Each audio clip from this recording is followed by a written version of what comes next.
മോഷ്ടിച്ച സ്കൂട്ടറിൽ യുവാക്കൾ നിയമലംഘന യാത്ര നടത്തിയതോടെ വലഞ്ഞ് വാഹന ഉടമ. പത്തനംതിട്ട ആറന്മുളയിലെ സ്കൂട്ടർ ഉടമയ്ക്ക് ഇതിനോടകം 4 പെറ്റിയാണ് വീട്ടിലെത്തിയത്. ഹെൽമറ്റ് ധരിക്കാതെയുള്ള യുവാക്കളുടെ യാത്ര വാഹന പരിശോധനയ്ക്കിടെ MVD ഉദ്യോഗസ്ഥരുടെ ശ്രദ്ധയിൽപ്പെട്ടെങ്കിലും സ്കൂട്ടർ നിർത്താതെ പോവുകയായിരുന്നു. പ്രവീൺ പുരുഷോത്തമൻ നമുക്കൊപ്പം. പ്രവീൺ പുരുഷോത്തമൻ, സ്കൂട്ടറും പോയി, സ്കൂട്ടറിന്റെ പെറ്റിയും അടയ്ക്കേണ്ട ഗതികേടിലാണോ ഉടമ? ഈ സ്കൂട്ടറും അതോടൊപ്പം തന്നെ കൊണ്ടുപോയ ആൾക്കാരെയും കണ്ടെത്താൻ കഴിഞ്ഞിട്ടുണ്ട്?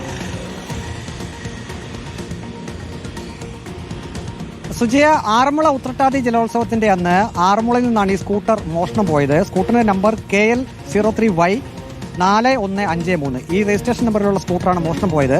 സ്കൂട്ടറിന്റെ ഉടമ ആറന്മുള സ്വദേശി അജീഷ് ആറന്മുള പോലീസ് സ്റ്റേഷനിൽ ഇത് സംബന്ധിച്ച് പരാതി നൽകിയിരുന്നു. പിന്നീട് തുടർച്ചയായി തനിക്ക് ഈ രജിസ്ട്രേഷൻ നമ്പറിലുള്ള സ്കൂട്ടർ നിയമലംഘനം നടത്തിയെന്ന് കാണിച്ചുകൊണ്ട് പെറ്റി വന്നതോടുകൂടിയാണ് ഇദ്ദേഹം ആശങ്കയിലായത്. ഇന്ന് MVDയുടെ ഒരു പരിശോധന പത്തനംതിട്ട നഗരത്തിലുണ്ടായിരുന്നു. പത്തനംതിട്ട KSRTC സ്റ്റാൻഡിന്റെ എതിർവശത്തുള്ള റോഡിലൂടെ ഈ സ്കൂട്ടറിൽ 2 ചെറുപ്പക്കാർ പോകുന്നത് MVDയുടെ ശ്രദ്ധയിൽപ്പെട്ടിരുന്നു. പക്ഷേ യുവാക്കൾ ആ സ്കൂട്ടർ നിർത്താൻ തയ്യാറായില്ല. MVD ഉദ്യോഗസ്ഥർ പറഞ്ഞത് അവർ നിർത്താതെ അശ്ലീല ആംഗ്യം കൂടി കാണിച്ചു എന്നുള്ളതാണ്.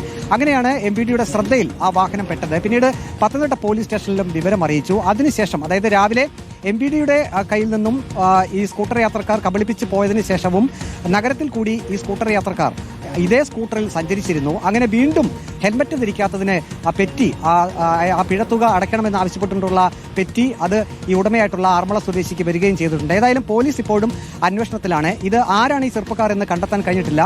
ആ സ്കൂട്ടർ പക്ഷേ തന്റെ തന്നെയാണ്, അതേ രജിസ്ട്രേഷൻ നമ്പറിലുള്ള സ്കൂട്ടർ തന്നെയാണ്, മോഷണം പോയ സ്കൂട്ടർ തന്നെയാണെന്ന് ഉടമയും ആവർത്തിച്ച് പറയുന്നുണ്ട്. ഏതായാലും MVDയും ഒപ്പം തന്നെ പോലീസും ഈ സ്കൂട്ടർ കണ്ടെത്താനുള്ള ഒരു ശ്രമത്തിലാണ് ഇപ്പോൾ.